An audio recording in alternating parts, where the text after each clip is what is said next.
The biggest kind of interesting challenge from a perspective that we had to solve was how do we make it interesting enough to wear every day and make it a habit? So today I'm talking to Gaurabh. He's done many things from designing toys to HR tech to teaching. But the coolest thing, or maybe the most relevant thing for us that he did, is he designed the Nike Fuelband, which is kind of the unofficial predecessor of the Apple Watch or the Hub. After this, Gaurabh did a ton of other things because this Nike Fuelband is old.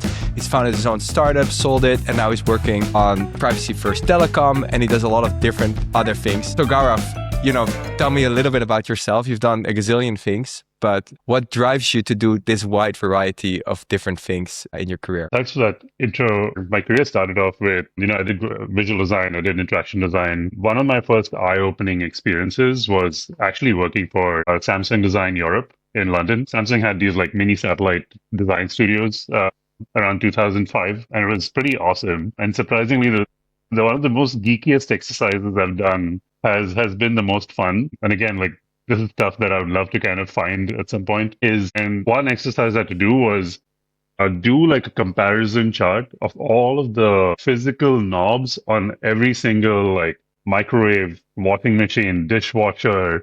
And because we were in that age of like figuring out that we needed to go into like haptic and touch-based interactions versus like knob-based and what the merits were, right? Because when you think of an appliance, that is important. Like the touch and feel of how you do things on a daily basis was pretty critical. And I think I've done a pretty awesome job at like creating this awesome like comparison journey. But like to me, like I still get excited about that type of stuff because like design has like with some level of tactility has a lot more fun. Since then, I've actually done a bunch of things with the Fuelband. I did a connected coffee machine. HR tech startup wanted to see how we could apply those things into the B2B space. I did that, sold it. Now I'm excited to kind of be back at another interesting and innovative company, which is redefining telecom. Yeah, that's super cool. I love the wide variety there.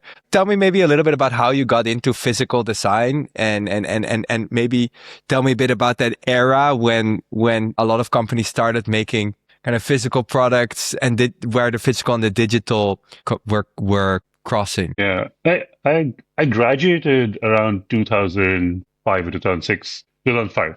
And it was, I think the most exciting company at that point was Nokia, I would say, So definitely aging myself. But it was super exciting because Nokia, like phones were proliferating like the entire like world, right? And therefore the hottest commodity at that point was, a phone. Like Sony was into it, like Ericsson was into it, Nokia was into it.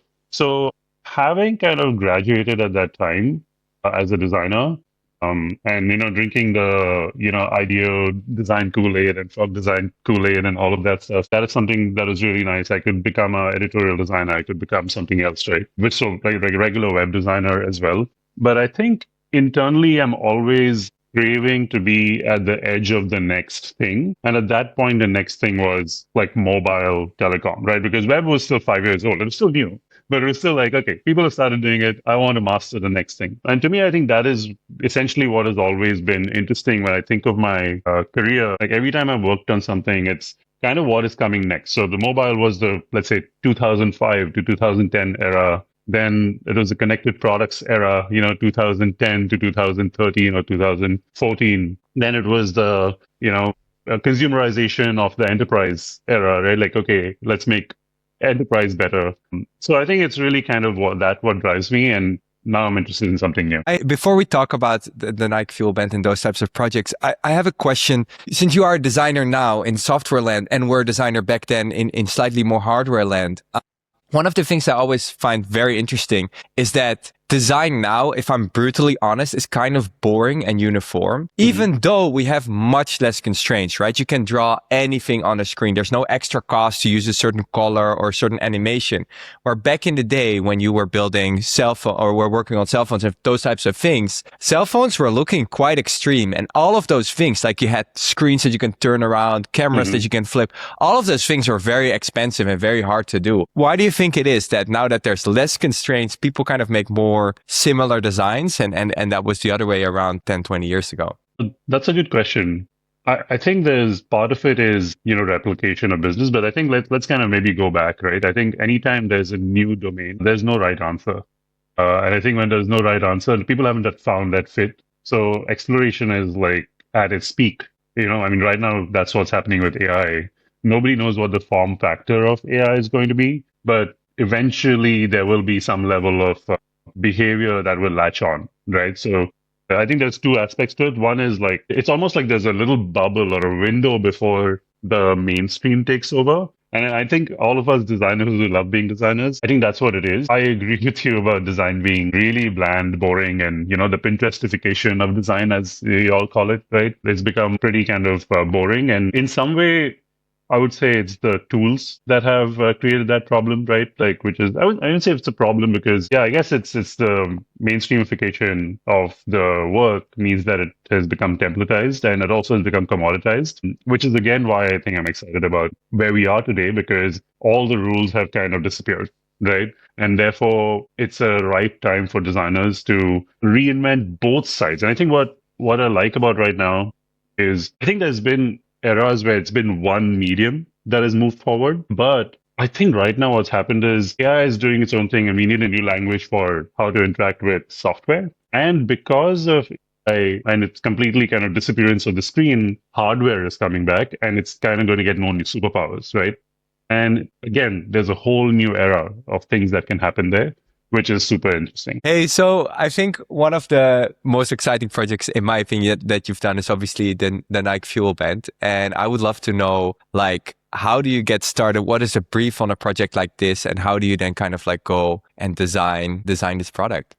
Let me kind of set the stage of like what parts we were involved in, and then talk about how we worked on this. So, like I said, I was part of a design studio called RJA in New York, and they already had a really good relationship with Nike. They were the agency of record for Nike, and interestingly, RJA was pretty much looked like an ad agency for everybody else outside in the world.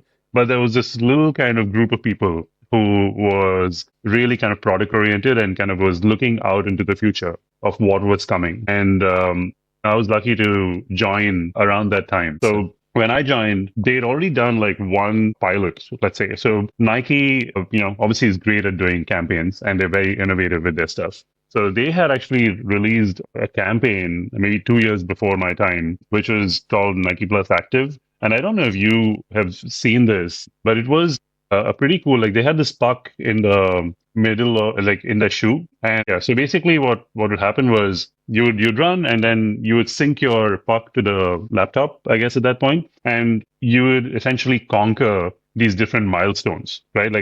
These milestones were beautifully designed. They were like the Eiffel Tower, they were the Empire State Building, and you would kind of go up and down through those. I'll send you some screenshots. I think those are pretty cool. What was interesting was that was the almost a proof of concept to this idea of Nike getting into digital because they looked at it as a campaign. I mean, it was a very expensive campaign, and I don't think they had this idea of like whether they were going to continue it or not. But they realized that they had this amazing power to build community around the world, right? With this platform and getting all the people syncing stuff and having like competition and races, online. So I think the reason for why like Nike decided to kind of go into this was really kind of after the success of Nike Plus Active, they realized there was a lot of reason in going beyond the traditional athlete and reaching every single person who moves. And that kind of really became the manifesto of Nike Plus Fuel Band, which was like everybody is athlete, everybody is an athlete, right? Or everyone's an athlete.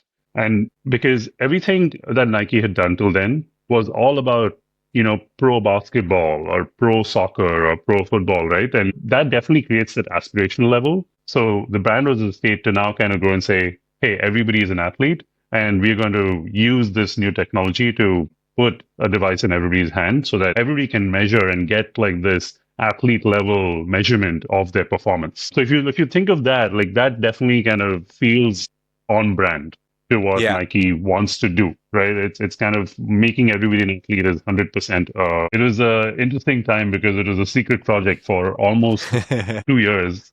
For a company as big as Nike, they have to keep these things under wraps, right? Because it's completely new territory. So it is also like pretty like nice to kind of be part of the secret project, especially early in your career. These things matter. And So we had like those ideas that, okay, they wanted to create a wristband and they wanted to, build this entire digital ecosystem. But as a designer who was trying to like think about like what is it, how is it going to live in this person's life, right? Like when somebody gets it, Yeah. you actually stop thinking about whether it's hardware or software. You start thinking about the behavior. And we really kind of started doing like a lot of days in the life of trying to figure out who the personas were, and what will they be doing? Like, is it a mother who's dropping her kids off to work and really is not getting time to exercise and Yeah. wants to measure her activity? Or is it a teenager who has a lot of activity, goes and plays football, basketball, runs, and because there's no unified metric, they want to also measure their thing, right? So I think the use case was super like broad, and we really had to make sure that for something like this, we were asking people to replace a watch almost, right? Yeah. It's because you have only that much real estate on your hand. You can't really put five devices, I Yeah. mean, today we have the Aura ring and stuff, which I don't have, but I have five Yeah. fingers. Yeah. I can Yeah. actually put Yeah. five activity trackers. Yeah. Five But competitors. Yeah.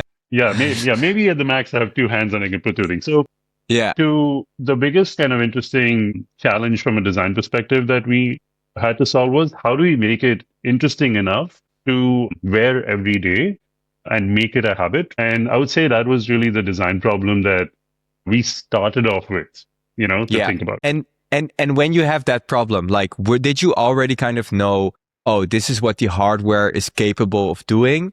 Or was that an ongoing conversation? You knew you were kind of like trying to build the hardware and trying to figure out what sensors are we gonna put in together with the design, or were those two things? Was it kind of like a more sequential approach or more parallel dialogue? This device was a really tough one because it was a kind of molded device. It wasn't as like flexible as this like strap, right? It Yeah. was going to fit around your arm like a bangle almost. Yeah. And the circuitry had to be like wired on this flexible board. It had to be waterproof. It had to be resistant to a lot of like clicks, right? Because every time you needed to see a score, you would click. So you'd click at least 100 times Yeah. on that one device every day, because in case you were like, hey, what's my fuel? What's my fuel, right? So it was a very like complex hardware product, which had to be dressed up in a super simple and sleek form factor. So I think a lot of the challenges that Astro and some of the other engineering partners were working on were really trying to make sure that that was there. The technology actually was super simple. Yeah. And which is what makes it like super interesting when we, fast forward 15 years and, with Schematik, like that type of stuff. If Schematik existed at that time, it would have been a whole different ballgame. Like the thing is, the technology at that point was literally an accelerometer. That was the primary hardware, right? Like a gyroscope Yeah. and accelerometer to understand where you are moving and stuff like that.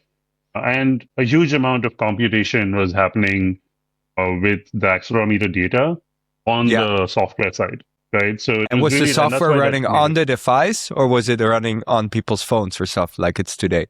partially it was running on the device, if I remember right? So Yeah. because we needed to kind of show the fuel right on the device. So Yeah. if you think of the system, it was the hardware, which could be worn independently, because Yeah. you could be without your phone, and then your phone was only there to sync the data to the phone, right? So about 6 months later, one of our hardware engineers actually mocked up like a janky, let's say, hardware device, and he had like this like a motor kind of just moving the hardware back and forth to calculate points, because he was trying to simulate activity to kind of like earn, like, let's say, or how do you test something that is meant to only work when you move? Yeah. Yeah. That Right sucks. now, Yeah. we had to test out some other things. Hey, Sam, why don't you go and do yoga?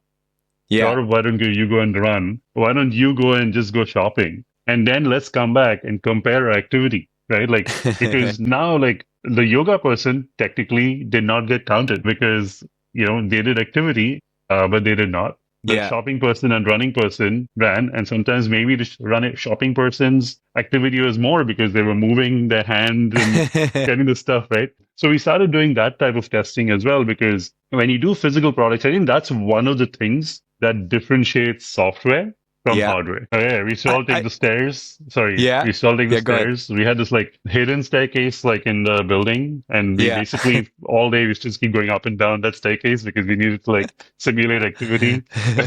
So it was I love definitely it. funny.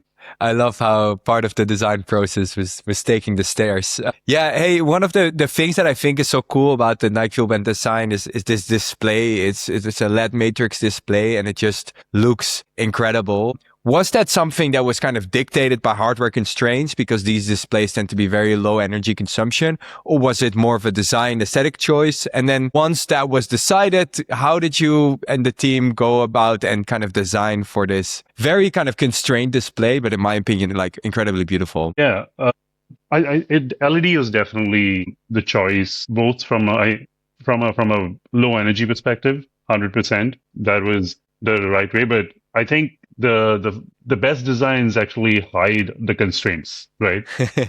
And I think Astro did a really good job with this idea that, it made it a feature, and Yeah, not something that felt like it was a downgrade. It felt like, like you said, it was beautiful. It was like a constellation yeah, suddenly lighting up on this device. And there was also magic to it because of the the kind of complete blackness of the kind of exterior. And then suddenly when you clicked it, it kind of, came yeah. up, and that was so cool. I can share my screen if you want to, like, Oh, yeah, I'd just love to to see it. show you a couple of things. I have a whole PDF that I can just share. Give me a second. Spilling the secrets. I'm excited. I would say this was one of the things that was like an interesting constraint. May have also kind of maybe damaged the product a little bit because when you kind of had to plug it into the USB-C, right? Like, so this Yeah, technically is the USB-C. You plugged it in. yeah, This part, like I said, it was a mold, right? So it needed to fit into the right devices. yeah. And sometimes it could scrape against the computer itself, which would over time create wear and tear. That's so Luckily, you funny. didn't have to do that too Again, much. Yeah. again, one of those things where once you design something, you need to test it in the physical space and you run into all sorts of weird scenarios. Like this almost is Yeah. a literal edge case. I love it. Yeah. Let's make sure we have the basics figured out. Like, I need to know if my device has battery because, again, think of it. It had three days of battery, right? Yeah. It wasn't staying for a 7 day. It didn't, you couldn't get to the weekend. You had to like Yeah. make sure that you think. So we had to make sure the battery was there. We had to show the fuel and we had to show time because we were Yeah. replacing a watch, right? Yeah. That was really important to show. Yeah. So, and then when you had sessions, you had to show those. I think I'm just trying to figure out which one. Because the goal had to be, so the concept of the fuel band was you wear it every day, you earn points. And Yeah. then at the end of the day, if you hit your goal, basically the device would kind of do this amazing animation. And also when you synced it, there would be an amazing animation too, because Yeah. there's always the payoff, right? I think the Yeah. payoff of you reaching your goal is super important. Yeah. Those are like, again, those are interesting things. How do you make somebody feel that with a LED, with some LED kind of lights? So the first Yeah. loop was the functionality to make sure that I get the battery, I get the basic fuel, I get my time Yeah. in place, I get, everything else. Then was like, what else can you do, right? And again, think of it, we have one button, it's kind of toggling through these different things, right? Yeah. One button had to function as many different had many different like jobs essentially, Yeah. and we had to make sure that people understood that. So it had to be very sequential. If you and I were doing this, we called it fuel duel eventually. And I let's love say the you name. earn 3,000 Yeah. points, I earn 4,000 points. Basically, think of this as a progress bar. It leans more towards my side. And if you Yeah. start gaining on me, you get 5,000 points. It moves towards your side, right? So it was like this idea of who's Super winning. fun. So super, super fun, super fun. Like it's amazing. I think LEDs are kind of underrated in a way. Yeah. The reason why I believe a lot of designs are really successful are Yeah. because of restraint, Yeah. and this is almost like a fundamental principle for me. Like if you look at every Yeah. single project that I've done, the fuel band, the restriction was a set of LEDs that you wore on your hand. With the fossil cue, it was a puck at the back of Yeah. your hand. The connected coffee machine was interesting, So and even the devices that I like actually like I really actually like the Whoop. They definitely very explicitly say that they've designed it to be minimal Yeah. but like everything about it is pretty good in terms of how they've done it. And they've definitely gone away from. I mean, they're a lot more advanced. But if you look, the hardware just lives inside this like Yeah. little thing, right? So they don't have the constraints that Nike That you guys Fuelband had. went like very ambitious on. Yeah. In some way, like they kind of just shot for the moon right in the beginning. They could have I actually love just that. stayed simple, but Yeah. then we wouldn't have had such a beautiful design, right? And It was so use case pretty. for it. Yeah. Yeah. No, I love that. And I think I agree with you. I think sometimes like adding the latest and greatest technology can make something a bit more easy, but therefore not necessarily beautiful. I think some of the tech that most people really find super beautiful these days are tech where there is some constraints or there's maybe not conventional choices around on the hardware that's being used. I'm thinking a lot of teenage engineering right now, which is using a lot of hardware and screens and things that, are not maybe the most optimal thing to use for that use case, but that creates a very special and magical experience. Yeah, no, absolutely. I have one more question on this Nike Fuelband project, which is if you were able to do it today with the tools that are available today, do you think it would be a very different project, or do you think actually you would kind of end up in the same place and would work in the same way? I still, from a nostalgia perspective, not only nostalgia for myself, but I think there's something about nostalgic tech. Like there's a look to it. I Yeah, think I would still keep the LEDs. I think that's yeah, like definitely good. In some way, if you think of it, Whoop has kind of gone the complete opposite. And then I think then there's the Hoop, right? Like which is like now gone into like completely minimalism. I yeah, think I'd dial it back a little bit, just to yeah. bring some of the magic back. But I would like to make the hardware a little bit more malleable Yeah, because you can do a lot more with technology today, but I think if someone would bring the Nike Fuelband back on the market and just made it a bit more modern and a bit more for today's day and age, I think it would really catch on. I think it's still like kind of aesthetically, definitely the best looking wearable I've ever seen. And it's a shame that it's been discontinued. I think a lot of people would still want to use it. yeah. And I think just going back to that idea of bringing magic into our products, right? I don't have too many products in my life that really do that. Like there might be some Yeah, really good old Dieterams products which when you look at you just feel good about. I don't think there's too many products that I feel in awe of yeah, in terms of their design, like especially like the daily products. There are the expensive ones that you'll buy and stuff like that. yeah, But I think there's so much opportunity in making the daily stuff a little bit more magical. yeah. And I think that's what I'm interested in. Can I show you something? Yeah, of course, of course. Yeah. From the Nike Fuelband project where you kind of designed software for physical device that people got to quit them every day, do you feel like some of those learnings are still applicable in your design practice, or do you feel like it's something very different from what you're doing right now? No, absolutely. I think one of the huge aspects that I don't think people talk about too much, at least I have not really heard a lot of talk about, is how do you kind of build engagement Yeah, throughout the life cycle of a product, right? When you buy was this idea of how do you engage somebody over a period of time, right? yeah, Because yes, there's always the novelty of like, wow, this is so cool, it's new, right? Uh, but then, yeah, 1 week goes by, and then most devices end up, dropping off. Like, so you yeah, need to think of like the first 7 days, week 2, week 3. How often do you like, drop off? Like, what is the daily? We had this like entire strategy, and I've done this for every single product, and I think designers do this, but we don't yeah, talk about it. This idea yeah. of like really thinking about Oh, I love this. designing the Yeah, micro experiences of like yeah, every single thing. Like, what is going to happen? Like, how am I going to live with a product because it is a living and breathing product, right? yeah, So I think this is really kind of critical. If anything, like there's a lot of learnings, but if anything with physical products or even like software products, yeah, I think it's really important to like not only design the kind of functionality, because functionality is one thing. You design the yeah, hardware, yes, design the hardware, but think about like how this thing is going to evolve and like, live with you over a period of time. I think that yeah. is definitely applicable and will I be for love a long that. time as long as humans keep buying products, right? What's really cool about this, so this is a device called Dex. It's called Yeah, Dex Camera. And what I like about it is it's designed like a magnifying glass, right? yeah, So the objective of this is it's a device for like I bought for my son. And my son is 3.5 years old. And, we live in the US. And one of the biggest things for, says, parents who live in the US speaking another language is, how is that kid going to learn our native Yeah. language, right? Because we all speak in English. He's getting exposed to English. Yeah.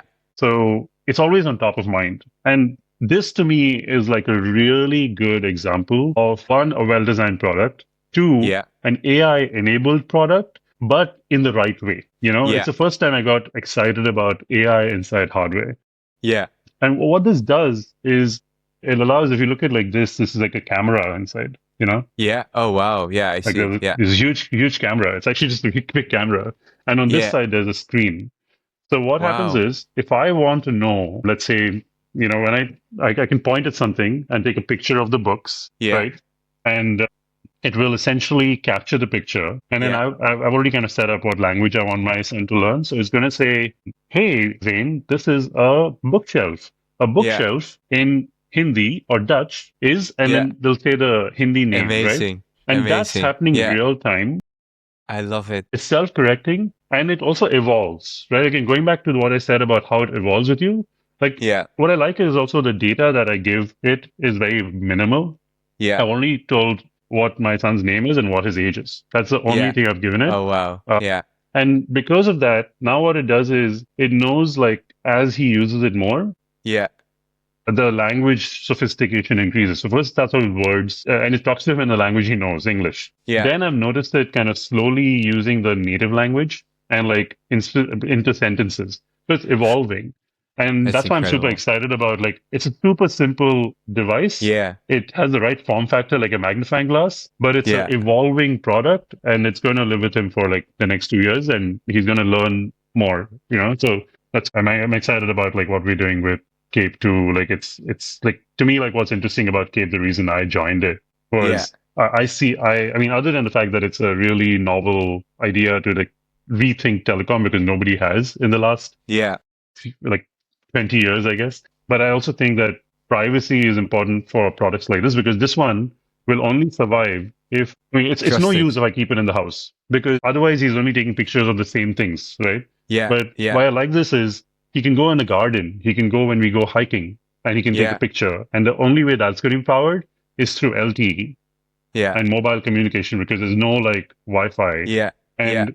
what I don't want in my kids' technologies is like trackable telecom carriers, Yeah. right? So when you have LTE inside this, you want to make sure that it's a private, like because every single device is going to have it, right? If you Yeah. have to have it Yeah. AI enabled. So yeah, I think that's where both my worlds meet, like my passion for this type of stuff and why I think I love it. the work I'm doing outside is also interesting. I think one thing I wanted to ask you, what are you working on now and how can people follow and help you? Yeah, so I'm working on a bunch of different things.